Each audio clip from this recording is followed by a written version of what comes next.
Sejam muito bem-vindos à parte 2 aqui desse vídeo do Resolvendo as Questões que Caem Todos os Anos no Enem. Se vocês ainda não viram a parte 1, eu recomendo que vocês assistam clicando no card que está aparecendo aí. As questões que eu resolvi lá caem todos os anos e são muito importantes. E então, depois que vocês assistirem aquele, assistam esse daqui. Queria pedir para vocês também que comentem aí embaixo para mim se vocês estão gostando desses vídeos, se está sendo útil para vocês, ou então se você tiver alguma crítica, se você achar que não está muito legal, comenta aí embaixo também. A gente vai começar com uma questão que é de um assunto um pouquinho mais complicado, mas que cai todo ano do mesmo jeito, que é o log. E essa questão aqui em específico, ela tem uma sacada interessante que eu quero que vocês prestem bastante atenção. Em que ano a empresa atingirá a densidade de 100 bilhões de transistores? Aí, com o avanço da ciência da computação, estamos próximos do momento em que o número de transistores no processador de um computador pessoal será da mesma ordem de grandeza que o número de neurônios em um cérebro humano, que é da ordem dos 100 bilhões. Uma das grandezas determinantes para o desempenho de um processador é a densidade de transistores, que é o número de transistores por centímetro quadrado. Isso aqui é importante. Densidade de transistores é o número de transistores por centímetro quadrado. E aí ele fala: em 1986, uma empresa fabricava um processador contendo 100 mil transistores distribuídos em 0,25 centímetros quadrados de área. Desde então, o número de transistores por centímetro quadrado que se pode colocar em um processador dobra a cada 2 anos. Ele me dá o log de 2 na base 10, que é 0,3, e faz aquela pergunta: como é que a gente faz essa questão? É o seguinte, o que a gente quer saber? Em quanto tempo vai levar para eu transformar o número de transistores que eram fabricados por centímetro quadrado em 86 para 100 bilhões? Então, olha só, aqui tem uma pequena pegadinha do Enem que ele não te dá logo a densidade inicial aqui de 86. Ele fala que eram 100 mil transistores em 0,25 centímetros quadrados. Só que não é assim que a gente precisa do número de transistores por centímetro quadrado. Então seria uma regra de 3 a princípio, né? Se você tem 100 mil em 0,25 centímetros quadrados, quantos transistores você vai ter em 1 centímetro quadrado? Só que de 0,25 para chegar em 1 a gente multiplica por 4. Então o resultado de x, aqui o x, ele vai ser também esse valor multiplicado por 4, porque são grandezas proporcionais. Então o valor de x vai ser 400 mil transistores por centímetro quadrado. A gente sabe que, então, em 1986, eles produziam computadores com esse valor aqui de transistores por centímetro quadrado. No caso dessa questão, ela quer saber em quanto tempo eu vou sair desse valor e chegar em 100 bilhões, e a gente tem uma fórmula para isso, que ela é aquela fórmula lá dos juros compostos, que é essa daqui. Montante é igual a capital inicial vezes 1 mais i elevado a t. Só que no caso a gente vai adaptar porque a gente não está falando de dinheiro, a gente está falando de transistores. Então a gente vai colocar assim: o valor final vai ser igual ao valor inicial vezes 1 mais i, que é a taxa de variação, elevado a t. E aí a gente vai substituir aqui os valores. Então, o valor final que eu quero chegar é 100 bilhões. Então, 100 vezes 10 elevado a nona. O valor inicial é 400 mil, então 400 vezes 10 a terceira, vezes 1 mais i. Esse i ele é igual a 1, por quê? Olha só, se eu te perguntasse, olha só, se eu te falei que eu saí de 2 e fui para 4, eu dobrei, né? Eu dobrei esse valor. Se eu te perguntasse qual foi a taxa de variação, você faria essa conta aqui. Se 2 simboliza 100% do que eu tinha, e eu cheguei em 4, esse 4 simboliza quantos por cento? Você vai chegar num resultado de 200%. Então, qual foi a variação? De 100 para chegar em 200, a gente variou 100%. Então, toda vez que te falarem assim, dobrou, se você dobrou um valor, é porque variou 100%. 100% em número decimal é 1, porque olha, 100 por 100. 100%. Isso daqui é igual a 1. Então, ficaria aqui 1 mais 1 elevado a t. 1 mais 1 é 2, elevado ao t. Tem outro detalhe aqui também, que ele falou que essa taxa ela dobra a cada 2 anos. Quando a gente fizer essa conta aqui, a gente vai achar um valor que é como se ela dobrasse a cada ano, o que não é o que acontece. Então, lá no final, a gente vai multiplicar o resultado desse t aqui por 2. Existe uma fórmula pronta que ela já prevê tudo isso, mas eu acho mais... para mim, ela não muda nada e eu acho melhor você fazer como se fosse para ela variasse a cada ano e depois multiplicar pelo número de anos que ela realmente varia, no caso 2 aqui. Então, bora fazer essa conta. Ah, outra coisa. Ele me deu... Essa daqui é uma questão de log. Ele me deu o log de 2. Quais são os logs que a gente sabe nessa questão? A gente sabe o log de 2, que é 0,3, que foi dado na questão. E a gente sabe o log de 10, que é 1, que a gente é obrigado a saber o log de 10. Então, vamos fazer essa operação. Para a gente conseguir resolver o logaritmo que a gente vai formar aqui, a gente vai transformar todos esses valores ou em 10 ou em 2, porque é o que a gente sabe. Então, vamos começar. Isso que é a sacada da questão também. 100 vezes 10 a nona, a gente pode escrever assim, 10 elevado a 11, que vai ser igual a 4 vezes 10 elevado a quinta, porque eu só trouxe esses zeros para cá, vezes 2 elevado a t. Esse 4 eu quero transformar ele em 2, então eu vou escrever assim, 10 elevado a 11 vai ser igual a 2 ao quadrado, que é a mesma coisa que 4, vezes 10 elevado a quinta, vezes 2 elevado a t. Se eu passar esse 10 à quinta aqui dividindo para esse lado, eu vou ter 10 elevado a 11 dividido por 10 à quinta, então eu vou ter 10 à sexta, que vai ser igual a 2 ao quadrado vezes 2 elevado a t. Aí, como a gente não consegue diminuir esse 10 para chegar em 2, para fazer a mesma base, a gente usa log. Então vai ficar assim, log de 10 elevado a sexta vai ser igual ao log de 2 ao quadrado, e a gente tem aquela propriedade, né? O log da multiplicação, ele vira o log da soma.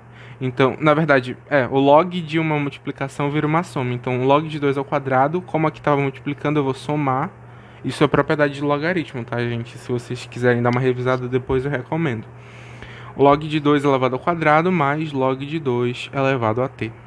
Aí a gente tem mais uma propriedade do logaritmo, que é sempre quando a gente tem um log elevado a um expoente, a gente desce esse expoente multiplicando. Então vai ficar 6 vezes o log de 10, que a gente já sabe que é 1, então vai ficar só o 6, que vai ser igual a 2, que a gente vai descer, vezes o log de 2, que é 0,3, mais o log de t, né, que a gente vai descer, vezes o log de 2, que é 0,3. Eu vou continuar aqui nesse outro papel. Essa conta vai ficar o seguinte, 6 vai ser igual a 2 vezes 0,3, que é 0,6, mais t vezes 0,3.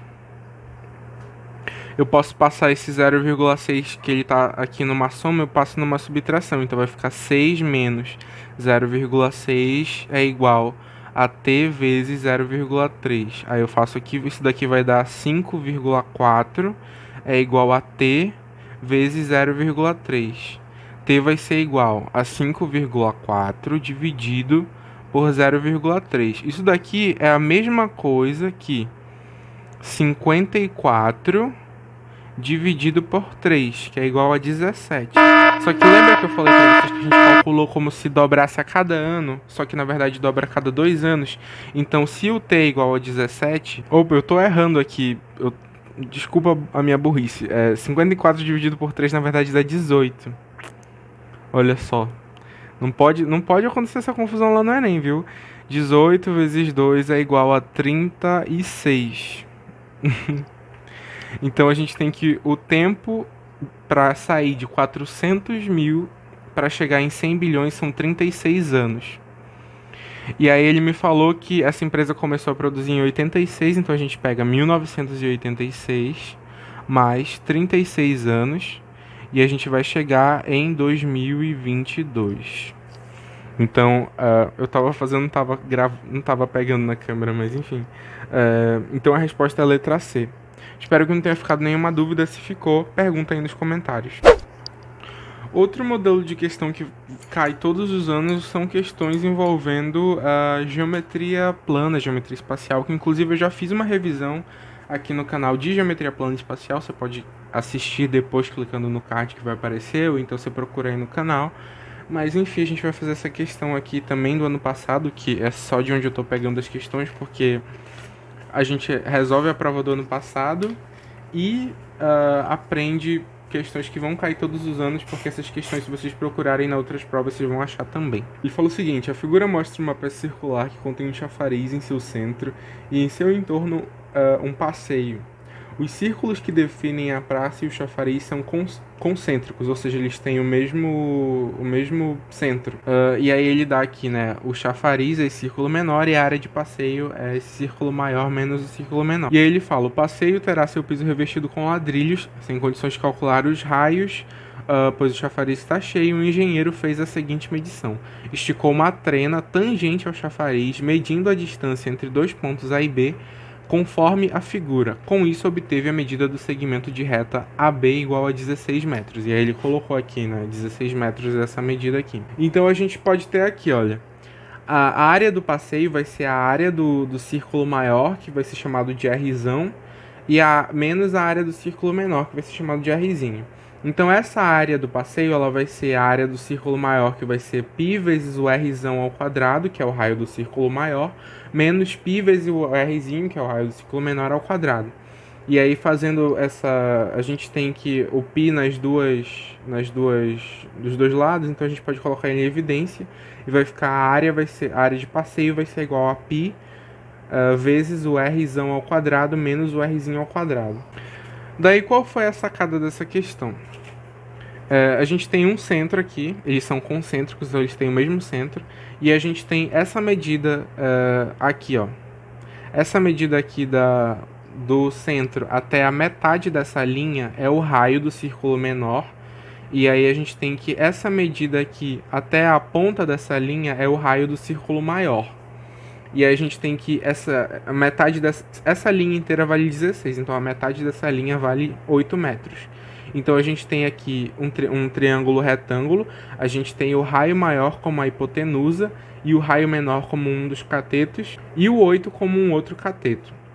Então, se a gente sabe o teorema de Pitágoras, em que a hipotenusa ao quadrado é igual à soma dos catetos ao quadrado, a gente tem o seguinte: o raio, que é a hipotenusa desse triângulo, ao quadrado, o raio do triângulo, o raio do círculo maior ao quadrado vai ser igual a um dos catetos, que é o raio do círculo menor, que é o Rzinho ao quadrado, mais o outro cateto, que é 8 ao quadrado.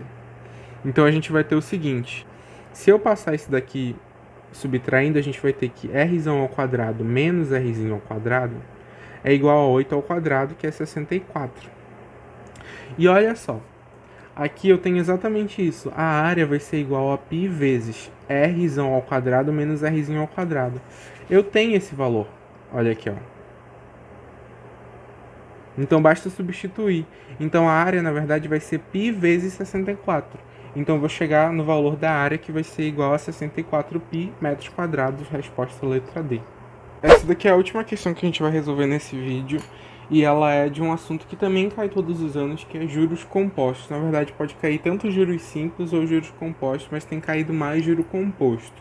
Só que essa questão em específico, ela tem uma situação que eu quero ensinar para vocês, que talvez ela possa cair esse ano também de novo, porque eu lembro que em 2017 caiu uma questão parecida com essa daqui, e a gente vai discutir mais sobre isso na resolução da questão, então prestem bem atenção. Um contrato de empréstimo prevê que quando uma parcela é paga de forma antecipada, conceder-se-á uma redução de juros de acordo com o período de antecipação. Nesse caso, paga-se o valor presente, que é o valor naquele momento, de uma quantia que deveria ser paga em uma data futura. O valor presente P, submetido a juros compostos com taxa I, por um período de tempo N, produz um valor futuro V determinado pela fórmula. Ele dá aquela fórmula lá do montante de juros compostos que a gente já viu na questão passada. E aí tá. Em um contrato de empréstimo com 60 parcelas fixas mensais de R$ 820 a uma taxa de juro de 1,32% ao mês, junto com a 30ª parcela que será paga antecipadamente uma outra parcela, desde que o desconto nessa parcela que vai ser paga antecipada seja superior a 25% do valor da parcela. Utilize esse valor como aproximação para o log natural de 4/3 e esse valor para a aproximação do log natural de 1,0, blá, blá, blá. Enfim, a gente vai chegar aqui. A primeira das parcelas que poderá ser antecipada junto com a décima não, junto com a 30ª parcela é a... O que ele quer saber nessa questão? É o seguinte, ele me falou que eu tenho parcelas fixas de um empréstimo que é de R$820. E aí, se eu pagar uma parcela e pagar uma parcela antecipada, essa parcela antecipada eu vou pagar menos. E aí também ele me falou que a taxa de juros que ele usa para fazer esses cálculos é 1,32% ao mês. Ele quer pagar, junto com a 30ª parcela, uma parcela lá da frente que vai custar 25% a menos do valor da parcela atual. Então ele quer pagar uma parcela no seguinte valor. A gente vai descobrir quanto é 820 menos 25%. Então a gente vai pegar 820 e vai multiplicar por 75 dividido por 100, porque a gente quer saber quanto vai ser esse desconto, então a gente multiplica por 75%. Isso daqui vai ser igual a... Vamos fazer essa conta. Isso daqui vai dar R$615. Então ele quer pagar uma parcela que custe R$615. Só que a gente precisa saber que parcela que ele pode pagar hoje que vai custar esse valor. Então a gente vai fazer o seguinte. A gente vai pegar esse valor aqui que vai ser o valor final. Então 615, que é o valor que ele quer pagar hoje. E a gente vai jogar naquela fórmula. A gente vai colocar o valor atual, que é R$820, e vai multiplicar por 1 mais a taxa de juros que ele está usando, que é 1,32% ao mês. 1,32 é a mesma coisa que 1,0132, porque é 1,32 dividido por 100, elevado ao tempo, que é o que eu quero saber. E aí a gente faz o seguinte. A gente passa esse 820 para cá, então vai ficar 615 dividido por 820 é igual a 1 mais isso daqui vai dar 1,0132 elevado ao t. Se a gente dividir em cima e embaixo por 205, a gente vai encontrar que 615 dividido por 820 é a mesma coisa que 3/4. Então vai ficar 3/4 é igual a 1,0132 elevado a t. Isso, a gente só consegue resolver essa equação aqui utilizando o log. E no caso ele deu pra gente o log natural, então é o que a gente vai usar. Então log natural de 3/4 vai ser igual a log natural de 1,0132 elevado a t. Muita gente confunde log natural. Log natural ele é na base de Euler, né? Aquela constante de Euler que é um Ezinho. Só que assim, foda-se, gente. Foda-se nessa questão, essa Euler, foda-se o log natural. Ele não vai querer te perguntar nada sobre isso, então não se assusta. A gente usa para o log natural as mesmas propriedades do logaritmo na base 10. Então a gente vai fazer o seguinte. Esse t aqui, a gente vai passar ele aqui para o lado multiplicando. Então vai ficar assim, log natural de 3/4 é igual a t vezes log natural de 1,0132. E aí esses valores ele já te deu, então é só correr para o abraço. Então vai ficar 0,2877 vai ser igual a t vezes 0,0131. E aí t vai ser igual a 0... A gente já vai andar logo essas casas decimais, então vai ficar assim. T vai ser igual a 2877 dividido por 131. Desculpa, estou me confundindo. Isso daqui dá aproximadamente 22. Se a gente está pagando a 30ª parcela, e aí eu só consigo pagar 615, que é o valor com desconto, daqui a 22 parcelas, então qual é a parcela 30 mais 22? Então a gente chega no valor de 52. Então a 52ª parcela é a parcela a qual ele consegue pagar com o desconto que ele quer de 25% no momento em que ele está pagando a 30ª parcela. Isso daqui se chama amortização. Vocês podem até pesquisar mais sobre isso no Google, então, amortização, mas é basicamente isso. Se cair uma questão dessa, vocês fazem o seguinte, vocês calculam o valor da parcela, amortização tem sempre a ver com parcela, viu? Então, vocês calculam o valor da parcela com desconto, que eu vou chamar o valor VD, que é o valor com desconto, e aí vocês fazem essa conta aqui, olha. O valor com desconto igual ao valor da parcela original vezes 1 mais i elevado a t, que é a fórmula normal. Então, vocês calculam o valor com desconto, que fica nessa área aqui, vai ser igual ao valor da parcela normal, vezes 1 mais i, vocês substituem esse i pela taxa que ele vai dar na questão, elevado ao tempo. Se você quiser saber qualquer um desses, é só jogar na fórmula. Espero que não tenha ficado confuso, mas é isso aí.